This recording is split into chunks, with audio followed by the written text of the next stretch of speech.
Bonjour à tous, alors on se retrouve pour une toute nouvelle vidéo. Donc dans cette vidéo, j'ai envie de vous expliquer comment bien réussir son rush clan. Donc tout d'abord, avant de vous parler de petits conseils ou même comment marche exactement un rush, j'ai envie de féliciter donc mon clan, donc les Asgard Guardians, parce qu'on a atteint, donc là on voit la 4e place du classement français, et on a même réussi à monter jusqu'à la 3e place. Vous allez le voir là dans la petite image qui apparaît, on a réussi même à monter à la 3e place du classement français. Donc les Asgard, donc ceux qui voient cette vidéo, je vous félicite en tout cas, et ce qui correspondait à environ la 100e place mondiale.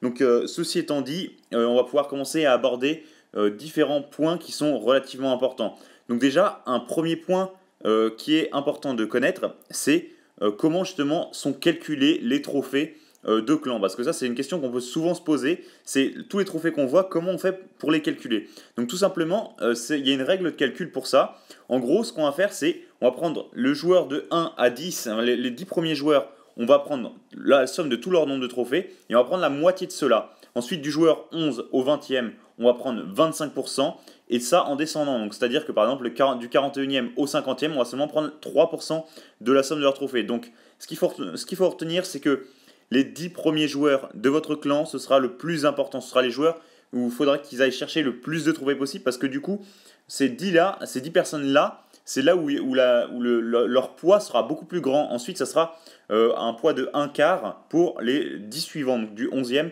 au 20e. Donc vraiment, on va dire les 20 premiers de votre clan sont vraiment très importants. Donc là, je vous mets en fond quelques petits replays pendant que je vais vous donner plus d'explications. Donc ça, c'est des replays qu'il y a eu pendant notre rush. Voilà, donc première chose aussi. Donc là, je passe là aussi dans les petits conseils maintenant. C'est une chose qu'il faut vraiment bien retenir quand on fait un rush, c'est qu'il ne faut pas se décourager. C'est vrai qu'il y aura des journées, vous allez voir, quand vous allez rusher, c'est-à-dire augmenter en nombre de trophées, il y aura des journées où tout va bien se passer. Vous allez peut-être faire du plus 40, plus 60, plus 100 la journée. Donc ça, c'est vraiment des super bons scores. Mais il y aura aussi des journées, avec les défenses comprises, où vous allez vous retrouver à moins 5, moins 3. Je sais que c'est des journées qui sont dures, on se dit on n'avance pas et donc on est tenté d'arrêter le rush. Mais ce qu'il faut le savoir, c'est que ça arrive à tout le monde. Tous les clans, quand ils font des rushs, il y a des joueurs, enfin même ça arrive à tous les joueurs, mais tous les joueurs, il y a des journées où on est entre guillemets maudit. Et ces journées-là, on va vraiment tout louper. Donc faut pas avoir peur, faut pas se dire j'ai fait du moins 5 trophées pour ma journée, donc je vais m'arrêter. Faut vraiment pas se buter là-dessus. Dans ce que je vous conseille, moi, en fait, c'est que dès que vous avez une stratégie que vous utilisez en rush, essayez de conserver la même stratégie. Donc ça, c'est très important pour éviter de faire des fails. Vous continuez avec la même stratégie, celle avec laquelle vous êtes vraiment très habitué. Comme ça, vous n'aurez aucun problème quand vous attaquez à des adversaires. Vous saurez bien appréhender les bases que vous attaquez. Donc là, par exemple, vous voyez que la stratégie Go Wipe a très bien été utilisée. On est contre un HDV 10. Tout se passe super bien. Donc j'en profite d'ailleurs d'être sur un replay d'HDV 10 pour vous dire quelques points qui sont importants de savoir sur les HDV 10.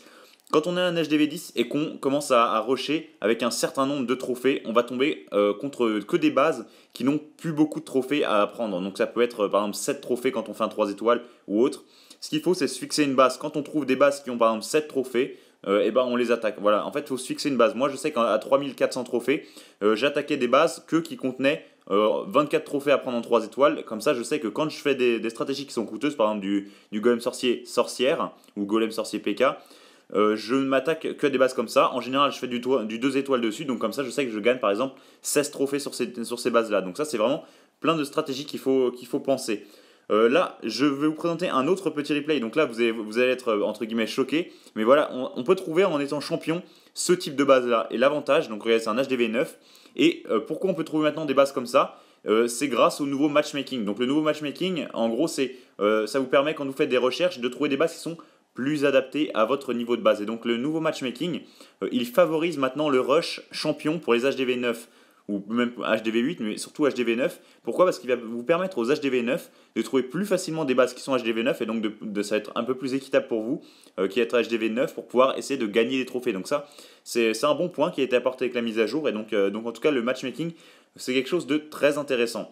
Je reviens maintenant pour les HDV 10, ce qu'on disait tout à l'heure, il y aura aussi pour les HDV 9 et même 8, j'en ai vu certains à très haut niveau, mais là, quand on est à plus de 4000 trophées, il n'y a pas de barre limite, mais en tout cas je sais que c'est à plus de 4000 trophées, et ben, il y aura des moments, ce qu'on appelle passer son temps dans les nuages. Et en fait, qu'est-ce que c'est passer son temps dans les nuages ?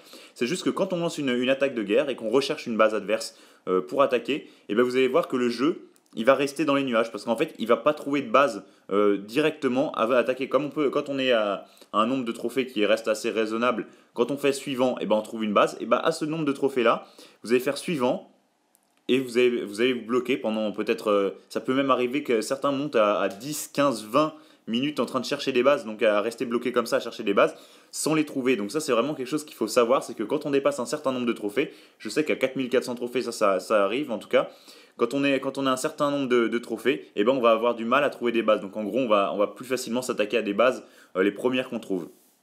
J'aimerais maintenant vous parler des défenses qu'on peut avoir en rush. Donc c'est vrai que quand on part en rush, ce qu'il faut savoir, c'est que quand on est en guerre et qu'on part en défense, il faut optimiser ses chances de faire une défense réussie. Donc c'est-à-dire que l'adversaire n'arrive pas à faire d'étoiles. Parce que quand on fait une défense réussie, ça rapporte en général beaucoup de trophées. Donc ça, c'est vraiment un point qui est très important. Et comment on fait pour pouvoir optimiser justement son nombre de trophées gagnés? Bah, pour pouvoir l'optimiser et donc augmenter ses chances de bien défendre, ce qu'il faut, c'est quand on part en défense, on demande des troupes dans son château de clan et on attend d'avoir son roi et sa reine qui soient réveillés. Donc là, il y en a beaucoup qui partent en défense. Regardez par exemple, non, ça cette base ça va parce qu'elle est GM, mais il y a des bases en tout cas qu'on va trouver quand on rush qui n'ont ni le héros ni des troupes dans le château de clan. Donc ça veut dire que c'est des gens qui ont fait leur attaque et après ils quittent le jeu directement. Et bah ça c'est un très mauvais calcul parce que vous allez vous faire attaquer très rapidement parce que quand il n'y a pas les héros et quand il n'y a pas de troupes dans le château de clan adverse, et bah ça va être beaucoup plus facile de vous avoir. Donc en gros, ce qu'il faut, c'est, je sais que ça peut prendre du temps d'ailleurs, mais il faut attendre d'avoir tout récupéré avant de partir en défense. Parce que un rush, ça demande quand même un gros travail d'investissement de votre part, et donc ça demande beaucoup de connexion. Donc en gros, quand vous attendez la fin, donc vous faites une attaque, vous ne rattaquez pas derrière et vous attendez que vos héros soient prêts et après vous partez en défense. Donc partir en défense, c'est quelque chose de très important qui est souvent négligé d'ailleurs pour les gens qui rushent pas non plus excessivement. Ils vont partir en défense en gardant leurs héros qui sont morts avec aucune troupe dans le château de clan et c'est là où vous allez perdre énormément de défense. Et ce qu'il faut savoir, c'est que même quand on rush en champion par exemple, vous attendez pas à faire par exemple, même si vous avez une très très grosse base, vous attendez pas à faire des défenses en permanence. Mais par exemple, vous allez faire peut-être une défense sur 5, une défense sur 4 au mieux, mais vous allez défendre des défenses réussies, vous allez en faire très peu. Donc ça, c'est vraiment des points qu'il faut savoir parce que en guerre, en rush, les 50%, dès qu'on atteint un 50%, et ben ça vous fait perdre des trophées. Donc ça arrive très facilement, surtout quand il y a des grosses troupes ou même des héros 40 en face.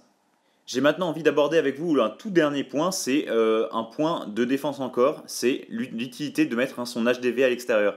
Donc moi ce que je fais, je suis en champion, je suis à 3400 trophées, et ben je mets mon HDV à l'extérieur. Pourquoi? Tout simplement parce que quand je mets mon HDV à l'extérieur en étant en champion, et ben il y a des gens qui vont s'attaquer uniquement à mon hôtel de ville. Et en général, ces gens-là, c'est des gens qui ont 3800, 4000 trophées parce qu'ils recherchent en permanence, ils font des recherches en permanence. Et dès qu'ils trouvent ça en HDV dehors, ils attaquent directement. Et donc, du coup, ça me fait des défenses à -1. Donc là, moi, ça, c'est ce que je fais à 3400. Donc, je préfère ne pas prendre la chance de faire des défenses réussies, mais au moins de perdre seulement -1 trophée. Et moi, ce que je vous dis, si vous êtes, par exemple, en HDV 8 et 9, vous pouvez mettre votre HDV dehors. Donc, pour HDV 8, à partir de Master, mettez-le dehors. Et pour les HDV 9, mettez-le à 3000 trophées. Donc voilà, j'espère que cette vidéo vous a plu. Si c'est le cas, n'hésitez pas à me le faire savoir dans les commentaires et par un like. Donc c'est vrai que ça me reflète vraiment ce que vous avez apprécié de ma vidéo et donc moi ça me ferait vraiment très plaisir de le savoir. Et si vous êtes intéressé par plein d'autres vidéos, n'hésitez pas non plus à vous abonner à ma chaîne YouTube. Allez, à très vite pour d'autres vidéos.